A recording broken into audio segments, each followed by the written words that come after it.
दमन दीव के सांसद उमेश बाबू भाई पटेल ने श्री राम कथा का किया श्रवण। बीते दिन दमन दीव के सांसद उमेश बाबू भाई पटेल ने दमन में चल रही श्री राम कथा का श्रवण किया। माछी महाजनवाड़ी में स्थित सत्यनारायण मंदिर के प्रांगण में चल रही इस कथा का समापन आज होगा। इस कथा का वाचन डॉक्टर त्रिकाल दास जी बापू कर रहे थे। रविवार को सांसद उमेश बाबू भाई पटेल कथा स्थल पर पहुंचे। इस मौके पर उन्होंने माछी महाजन की कुलगुरु श्री महंत गोपाल दास जी और कथावाचक श्री डॉक्टर त्रिकाल दास जी बापू को पुष्पहार और साल ओढ़ाकर स्वागत किया। इसके बाद उन्होंने माछी महाजन समाज के अध्यक्ष का भी स्वागत किया और इसके बाद सभी ने बारी बारी से सांसद महोदय का स्वागत किया और उपस्थित माछी समाज के कुलगुरु श्री महंत गोपाल दास जी और कथावाचक श्री डॉक्टर त्रिकाल दास जी बापू ने सांसद जी को आशीर्वाद दिया। इस मौके पर सांसद उमेश बाबू भाई पटेल सहित भाजपा नेता विशाल टंडेल एवं दमन नगर पालिका के अध्यक्ष एसपी दमानिया भी मौजूद रहे। इस मौके पर दमन दीव के सांसद उमेश पटेल ने क्या कुछ कहा है, सुनते हैं। गुरु महाराज की, बोलो व्यास महाराज की। राम कथा पावन अवसर पर उपस्थित કહેવાય છે કે જગતમાં ગુરુથી મહાન કોઈ હોતો નથી અને ભગવાનની પ્રાપ્તિ માટે પણ ગુરુ હોવો જરૂરી હોય છે। તો ભગવાન સમાન ગુરુ મહારાજનો નમન કરું છું, વંદન કરું છું અને કોટી કોટી એમને પ્રણામ કરું છું। અહીં રામ કથાનો રસપાન કરાવતા વ્યાસજી મહારાજને હું નમન કરું છું અને વંદન કરું છું।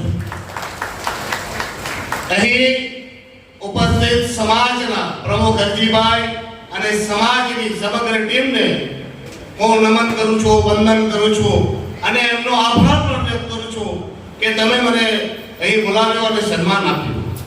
અહીં ઉપસ્થિત સમાજના અગ્રણીઓ, સમાજની માતાઓ, બહેનો તેમજ યુવાન મિત્રો, મને ખબર છે અને મને હરજીભાઈ કીધું બી છે કે પ્રસંગના અનુરૂપે બોલવાનું છે। ખરેખર પ્રસંગના રૂપે બોલવાનું હોય અને મને ખબર છે મારા દ્વારા બોલાયેલો શબ્દ કદાચ તમારા સમાજના માણસોને તકલીફ આપી શકે, એટલે હું એવું કોઈ બોલવાનો પણ નથી। હું તો એટલું જ કહીશ કે ભગવાન રામચંદ્ર અને તમારા બધાની આશીર્વાદથી મારા જેવા સામાન્ય માણસને તમે સાંસદ બનાવ્યો છે તે બદલ તમારો બધાનો આભાર। માસી સમાજ એક જૂની પરંપરાઓથી નિર્મિત બનેલો સમાજ, 450 વર્ષથી જૂની પ્રથાને લઈને પણ આજે પણ તમે ચાલી રહ્યા છો। આ સમાજને અને સમાજના ગુરુને વંદન છે, જેમણે મહાન પરંપરાને સ્થાપિત કરી અને આજે પણ તે જ માર્ગ ઉપર પૂર ઝડપે દોડી રહ્યા છે। દમણ દીવમાં જ નહીં પણ હું લંડન પણ ગયો હતો। ગુરુ મહારાજજીના આશીર્વાદથી એમના સાથે જ ત્યાં પણ જે કથા ચાલતી હતી તેમાં પણ હું પહોંચ્યો હતો। હું ગર્વ સાથે કહી શકું કે 7 સમુદ્ર પાર પણ આ માસી સમાજ પણ પોતાની સંસ્કૃતિ ભૂલી નથી, પોતાના સંસ્કારો ભૂલી નથી અને આપણે ફોરેનમાં પણ જ્યાં આપણે પગલે પગલે આપણા સંસ્કારો અને પાછલી સંસ્કૃતિ આપણે ડગે તેવી સ્થિતિ હોય અને ત્યાં પણ આપણો માસી સમાજ અડીક રહીને આપણા સંસ્કૃતિને અને સંસ્કારોને પકડીને બેઠો છે અને એનો શ્રેય આપણા ગુરુ મહારાજને જાય છે। મેં ત્યાં જોયું આપણા સમાજના ત્યાં લોકો અથાગ પ્રેમવાળા, માયાવાળા અને ગુરુ મહારાજને હું ત્યાં જોતો હતો જેમ કૃષ્ણ પછાડી ગોપ અને ગોપીઓ પાગલ હતા અને એમના પછાડી પ્રેમ નિશાવર કરતા હતા, તેવો જ માહોલ મેં લંડનમાં જોયો। ખરેખર આ સમાજ ખરેખર ધન્ય વાતને પાત્ર છે અને આ માહોલ અગર સર્જાવો હોય તો એમનો શ્રેય આ સમાજના ગુરુને જાય છે। અહીંયા તમે જે ચિત્ર લગાવેલું છે રામકથામાં, તમે જોયું છે ત્યાં એક કહેવત છે જે ભગવાન શ્રી રામને, માતા સીતાને અને લક્ષ્મણજીને નદી પાર કરાવી રહ્યો છે। કહેવત કોણ છે? માછી છે અને એક સમાજનું પ્રતિનિધિત્વ કરી રહ્યો છે। જેમણે મુસીબતમાં પડેલા ભગવાન શ્રી રામને નદી પાર કરાવી હતી અને હર હંમેશ મુસીબતમાં કામ આવનારો આ સમાજ આજ પદ્મ ચિહ્નો પર ચાલે છે. જેમ ભગવાનને મુસીબતમાં નામ પાર કરાવીને કેવટે ફરજ નિભાવી હતી, એવી રીતે આ માસી સમાજ મુસીબતમાં પડેલા દરેક વર્ગના, દરેક સમાજના લોકોને મદદગાર રહ્યો છે. તેમાંનો એક હું પણ છું, આગળ પણ કહી ગયો છું, આજે પણ કહું છું કે આ સમાજે હર હંમેશ નાના મોટા તમામ સમાજના લોકોને જ્યારે પણ તકલીફ આવી ત્યારે મોટો ભાઈ બનીને આ સમાજે લોકોની સેવા કરી છે, રક્ષા કરી છે. અને હું આવનાર પેઢીને પણ વિનંતી કરું છું કે આપણા પરદાદાઓએ જે આ માર્ગ ચીનેલો છે અને જે પદ ચિહ્નથી આજે સમાજ પ્રગતિ કરી રહ્યો છે અને મુસીબતમાં આવે તો ઢાળ બનીને આગળ આવીને લોકોની સેવામાં અવિરત બનવું, એ પરંપરાને નવી પેઢી પણ આગળ વધારતા રહેજો. બસ આ જ કહેવાનું કે ભગવાન શ્રી રામના જીવન ચરિત્રથી આપણે શીખવાનું છે ધૈર્ય, સાહસ અને મહાનતા. ભગવાન રામ મનુષ્ય અવતારમાં પણ મર્યાદા પુરુષોત્તમ ગણાયા અને ભગવાન રામના જીવન ચરિત્રથી આપણે નિસંદેહ એક સંદેશ જરૂર લઈ શકીએ કે આપણે મનુષ્ય પણ જો ભગવાન રામ જેવા ચરિત્રવાન બની એમના જેવા કર્મ કરે તો આ મનુષ્ય પણ ભગવાન બની શકે. અને એ રામ ભગવાને બતાવ્યું છે. આજે આપણે મહારાજજી કથા કરતા હતા, ભરતજીની વાતો કરતા હતા, કેટલા સુંદર વ્યક્તિઓ હતા, કેવા સુંદર પાત્રો હતા, કેવું મજાની વાતો હતી કે ભાઈ માતા પિતાના આજ્ઞાનું પાલન કરવા જંગલ ચાલી જાય છે અને તે પણ રાજપાટને લાત મારીને, અને બીજો ભાઈ તેને રાજ મળે છે તે કહે છે કે નાય મને રાજ નથી જોઈતો, આ રાજ ઉપર મારા ભાઈનો હક છે, અને તે પાછો ત્યાં જાય છે અને રામને સમજાવે છે. આજે આ કરું, આ તો હું ક્યારે મારો ભાગ મારા ભાઈનો નહીં ખાઈ જાઉં. આવી આ સ્થિતિમાં ભગવાન શ્રી રામ અને ભરતનું આપણે જોઈએ કેટલું સુંદર.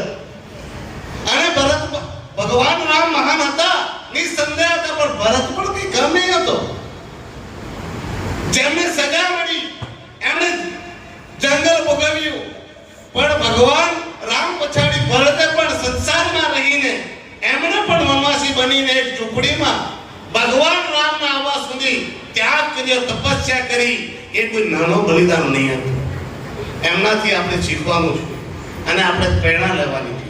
અને એમાં રામકથામાં એક નિસંદેહ આપણે કથાઓ છે કે રાજ કોઈનું રહેતું નથી.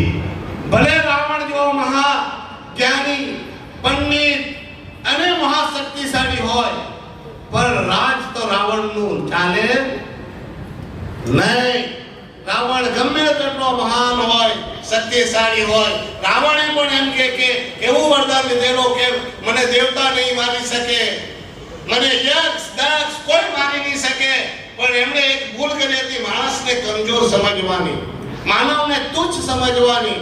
અને એ જ માણસ અવતારમાં ભગવાન રામે રાવણનો વધ કરેલો. એટલે રાવણનો રાજ નહીં રહ્યો તો મારાનો તમારા જેવાનું ક્યાં રહેવાનું, એ વાત બધાએ લેકે રાખવાની પ્રકૃતિ છે. અને આ તો ભગવાનની પ્રકૃતિ છે. ન્યાય બધા સાથે થાય છે, દેર થાય છે, પણ જરૂર થાય છે. એટલે એટલું જ કહેવાનું, મારા શબ્દોમાં કોઈને કઈ તકલીફ થઈ તો માફ કરજો. હું વિશેષ કહેવા નથી માંગતો. હું આ ભગવાનની સાક્ષીએ, ગુરુ મહારાજની સાક્ષીએ, મારા પછાડી બેસેલા ભગવાનોની સાક્ષીએ ચોક્કસપણે તમને ખાતરી સાથે કહું છું, તમે જરા ચિંતા નહીં કરતા. મારો જીવની પણ તમને બલિદાનની જરૂર પડશે તો આ મારા દમણ દીવના લોકો માટે મારો જીવ બી આપી દઈશ.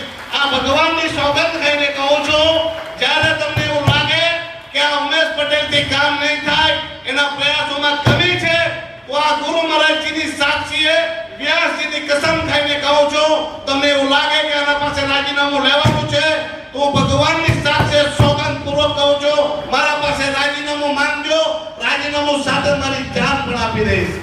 એટલું જ કહીશ કે વિશ્વાસ જરૂર રાખજો. નવો છું, મહેનત કરી રહ્યો છું અને તમે મહેનત જોઈ રહ્યા છો. દિવસ રાત મહેનત કરું છું, સમય થોડો વધારે લાગી રહ્યો છે, પણ એટલું જરૂર કહીશ કે તમારી દરેક સમસ્યાના સમાધાન માટે મારે જે પણ કરવાનો છે હું કરીશ. તમારો જ દીકરો છું, તમારો જ ભાઈ છું, તમારો જ મિત્ર છું. આદેશ કરજો, જ્યારે પણ મારી જરૂર પડે યથાશક્તિ તમામ પ્રયાસ કરીને તમારી મદદે જરૂર દોડતો આવીશ. બસ આટલું જ કહેવાનું. સમાજે મને અહીંયા બોલાવ્યો, મારું સન્માન કર્યું, અહીંયા મને જે માન આપ્યું, મને બોલવાની તક આપી બદલ સમાજનો આભાર. આ સમાજનો તો હંમેશા ઋણી છું. આ સમાજે હંમેશ મારા જેવા વ્યક્તિને સપોર્ટ કરેલો છે અને આજથી હું નાનો હતો ત્યારથી મને આ સમાજે માયા અને પ્રેમ આપેલો છે. બસ આ માયા અને પ્રેમ બનાવી રાખજો. ગુરુ મહારાજજીએ કીધું મને કે તારા તરફથી તારે કહેવાનો, પણ મહારાજજી કોઈ પણ કાળ માટે હું જે આપવાનો કહીશ તે આપીશ જ, પણ હું બોલવામાં માનતો નથી. અને હું જે સમાજ માટે કરવા માટે જઈ રહ્યો છું કે હું જે પણ આપવા જઈ રહ્યો છું મારી કોઈ ક્ષમતા નથી, મારી કોઈ ઓકાત નથી. આ તો સમાજના ઋણ છે. જરૂર પડી તો મારા ચામડાના પણ ચંપલ બનાવીને આ સમાજને અર્પિત કરીશ. એટલે નીતિનભાઈ મારા તરફથી જે બી મારી આજ્ઞા છે હું મને આજ્ઞા કરજો અને હું તમને જે મોકલવાનું છે તેનો તમે કોઈ દિવસ બોલતા નહીં, કેમ કે તો મારી ફરજ છે અને એ ફરજ હું પછાડી નહીં પડું. એટલે ગુરુ મહારાજજી મને માફ કરજો, હું બોલવાનો નથી, પણ જે પણ સમાજ માટે કરવાનું છે હું કરીશ. બસ આ જ કહેવાનું. ગુરુ મહારાજજી માફ કરજો, આશીર્વાદ બનાવી રાખજો અને જ્યારે જરૂર પડે ત્યારે મને આદેશ કરજો. ધન્યવાદ.